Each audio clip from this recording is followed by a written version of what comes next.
Here's a question people are starting to ask out loud. We find about everything: religions, guns, race, who has money and who doesn't, which country is allowed to have the most dangerous weapons on the planet. We never agree and we never stop. So somebody says, fine, let the machine decide. Artificial intelligence, the smartest thing we've ever built. It has no skin in the game. It's not on the left. It's not on the right. It's not black. It's not white. Doesn't go to church. And it doesn't skip church. Just feed it the facts and let it hand down the answer. Neutral, fair, done. And that sounds amazing.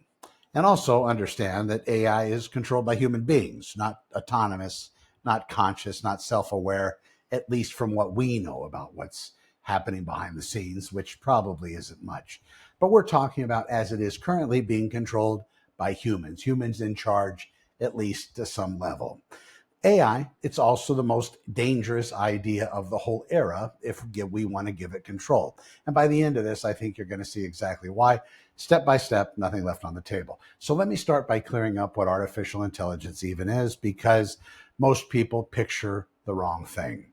In the 50s, at a conference, Dartmouth Conference, AI was a marketing term.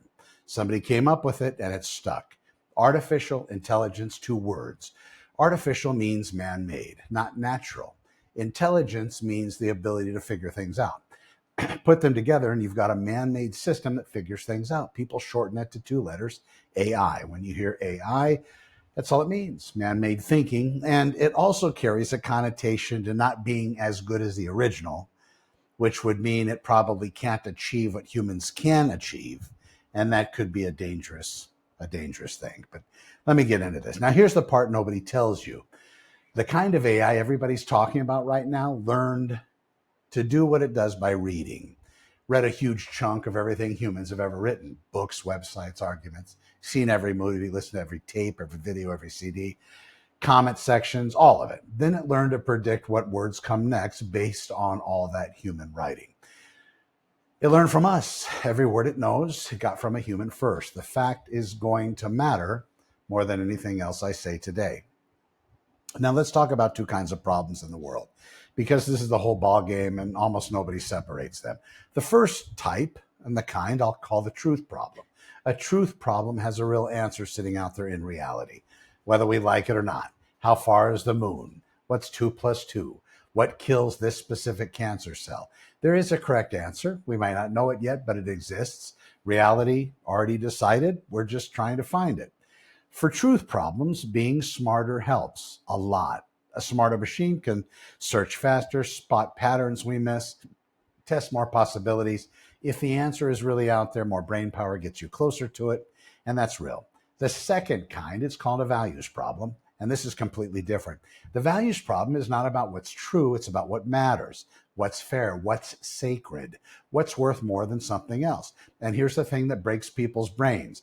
There's no correct answer sitting out in reality waiting to be found, because the answer depends on what you care about.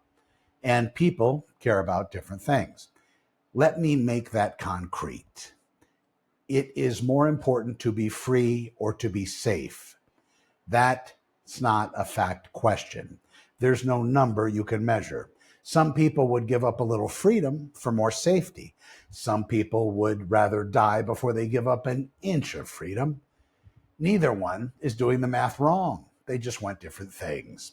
Now watch what happens when you point the smartest machine on earth at a values problem. It can't solve it. Not because it's not smart enough, but because there's nothing to solve. There's no hidden right answer buried in the data.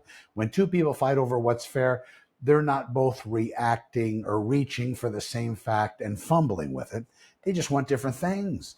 And no amount of smart tells you which want is the correct want. Being smarter doesn't help. The same way being taller doesn't help you seeing any better. It's the wrong tool for the thing. That's the whole thesis. Every fight I'm about to walk through is a values problem wearing a costume. And a machine can't referee a values problem, no matter how smart it gets. Let me prove it. Here's 5 fights. Let's watch this pattern emerge. Fight 1, religion. And of course I had to go there. People have killed each other over and over for thousands of years for religion's sake. So somebody says, let the machine settle it. We'll just figure out which religion is correct. Well, think about what that even asks. What faith is true? Is there a God? What happens after you die? What does God want from you? Now, would where would the machine get an answer? It learned from human writing, and human writing about religion is a billion people disagreeing across thousands of years in every direction. The machine read all of it. It doesn't contain the answer to which God is real. Nobody's writing contains that. It's a question of faith. Faith, by definition, is a belief in something you cannot prove with facts. You can't measure it. You can't test it in a lab. There's no experiment that ends the argument. So when you ask the machine which religion is true, it can only do one of two things. It can dodge the question, or it can choose one. And the second it chooses, it's not being neutral, it's taking a side. On the deepest values question a human ever asked, a machine has no business handing anyone that answer. And it's an answer it doesn't have to give in the first place. I'll say where I stand because I'm not going to hide behind neutral and pretend I'm a robot too. I'm a man of faith, and that's exactly why this one lands so hard for me. My faith is the most personal thing I own. The idea that a machine trained on the internet would hand me a verdict on it, no, not a chance. And if it shouldn't do it to me, then it shouldn't do it to the other guy who believes the opposite of me either. Fight 2. Countries wanting nuclear weapons. Case in point, nuclear weapon. Let me spell it out fully because people throw the word around. A nuclear weapon is a bomb that gets its power by splitting or smashing together the tiniest building blocks of matter, called atoms. That release of energy is so huge that one bomb can erase a city. That's what nuclear means. City-ending power in a single weapon. Right now, a handful of countries have them. Other countries want them. The ones who have them tell the ones who don't, you can't have these. Ask the machine to referee what? Who's allowed to hold city-ending power and who isn't? That's not a truth problem. There's no fact that says these specific countries are trustworthy and those who aren't. It's a values fight tangled up in who has power and who's afraid of who. The country that wants the weapon says you have one. Why can't I? That's not fair. The country that has one says the world is safer if fewer people hold this. Both are making a values argument. Both think they're right. A machine can lay out the risks. It can run the numbers on what happens if a bomb goes off. That's the truth part, and it's very useful. But the actual question, who deserves this power, who do we trust, is a human values question soaked in fear and history. No smart answer exists.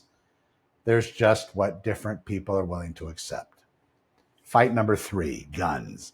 In America, we fight about guns harder than almost anything. One side said a person has the right to own a firearm, period, to protect themselves and their family. The other side says too many people are dying and we have to make it harder to get one.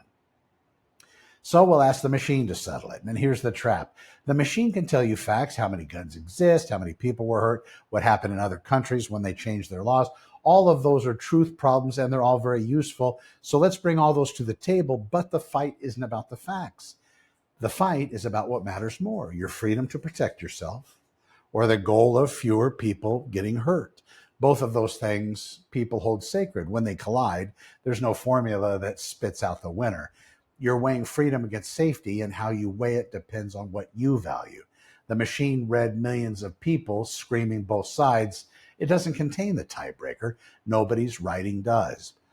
I'll wear my old job on this one because it's honest. I spent a long career carrying a firearm as a peace officer. I've seen what guns does in the worst moment of somebody's life and about as close as a person can stand. And I've also known good people who own firearms their whole lives and never hurt a soul. Both of those are true at the same time. That's the whole point. Even a man who's lived on both ends of it doesn't get a clean answer because there isn't one to get. In fact, it's not a fact I'm missing. It's a value we're all weighing different. Fight number 4, race and the tension between people and the cops. This one's raw, and I'm going to handle it careful because it deserves to be handled with care. People fight about race, about whether the system treats everybody the same, about police and the communities they work in, about history. That's still sitting in the room. And the machine to referee. You ask it. Now, remember the one fact I told you to hold on to? The machine learned from human writing, and human writing about race carries every bias humans have, the kind we know we have and the kind we don't. All of it went into the machine. So when the machine talks about race, it is not clean, it's not neutral, it's a mirror. It reflects back at us what we feed it. And what we fed it was us, all of us, our fairness and our ugliness, everything mixed together. So a machine that sounds calm and confident and says it's objective, talking about the most sensitive fight we have, that's not a referee. That's our own bias handed back to us in a voice that sounds like it can't be wrong. And that's more dangerous than a person with an obvious opinion, because you can argue with a person. You can see their bias coming. The machine hides its bias behind that calm and confident math sounding voice. I'll leave my personal politics out of this one on purpose, and I want you to know it's on purpose, not because I'm scared to have a view, but because this specific fight is exactly the kind where telling you what to think would make me the very thing this whole show warns you about. Somebody with a badge and a platform telling you the answer. I'm like the referee. I'm not. Neither is the machine. Fight 5. The have-nots against the haves. Money. The oldest fight there is. Some people have a lot, most people have a little. The people with a little look at the people with a lot and say, that's not fair. Ask the machine to settle it. How much should one person be allowed to have? How much should we take from the top to help the bottom? What is fair? Fair. There's that word again. It's not a fact, it's a value. One person's fair is another person's robbery. One person's freedom to keep what they earned is another person's greed. The machine can tell you exactly who has what. What's truth, and it's useful. Put it on the table, but the question of what's fair to do about it, that's values, all the way down. No answer waiting to be found, just what people, different people, are willing to live with. All right, 5 fights. You see the pattern now? Every single one, the machine can help with the truth part, the facts, the numbers, the what happened. But bring the machine to the table for that. It's a genuine tool and it works well. Every single one, the actual fight is a values problem. What matters, what's fair, what's sacred, and on what part the machine has nothing. Not because it's dumb, but because there's no answer sitting out there to find. Smarter doesn't help. That's the wrong tool for the job. Now, here's where it gets dangerous. Here's the part I really need you to walk away with. People are starting to believe the machine can be our neutral judge, the fair one, the one with no side. It cannot. And here's the exact reason one more time, and I'll give it to you slow for my benefit. The machine learned from us. Every value it seems to have, it copied from human writing. On top of that, real people at real companies decide what the machine is allowed to say and not say. So when the machine gives you an answer on a values question, you're not getting neutral. You're getting a mix of whatever it read and whatever those people decided. Those wearing a lab coat, speaking in a calm, confident voice, sounding like math, and that's the danger. Not the machine picking a side. People pick sides all day, and you can see it. You can argue back. The machine, the danger of the machine that picks a side and hides it behind the word neutral. A biased person you can push back on, a biased machine that everybody believes is objective, that nobody's allowed to question. That sounds like a calculator. That's not a referee. That's a king nobody voted for. And you can't vote it out. So let me tell you what the machine is actually good for in our fights, because I'm not here to trash the tool. I work with this tool every day on my own work. You bring up the truth problems. How many, how much, what happened last time, what are the real risks? It's fast, it's tireless. It can hold more facts than a human. On the truth part, it's a weapon, so use it. But the values part, what matters, what's fair, what's sacred, what we owe each other, that stays with us. That's ours. That was always ours, because a value isn't something you calculate. It's something you choose. And a machine doesn't get a vote on what you hold sacred. Here's the honest bottom line, and it's not what the other side wants. The machine crowd wants you to believe it'll save us from our fights, and it won't. Because our fights aren't about being too dumb to see the answer, they're about wanting different things. The sacred crowd wants you to believe the machine is out to rule us. It's not plotting anything yet, and maybe it never will. It's a tool, but a tool people misuse can do just as much damage as a villain, and handing it The job of settling what we value is exactly the misuse to watch for. The truth is in the middle, and it's simple enough for anybody to hold. Use the machine for what's true, keep what matters in human terms, and any time somebody tells you the computer can be neutral, the neutral adult in the room full of humans who disagree about what's sacred, you know now what to say. And you know now enough to say no. That's not how any of this works, and here's why.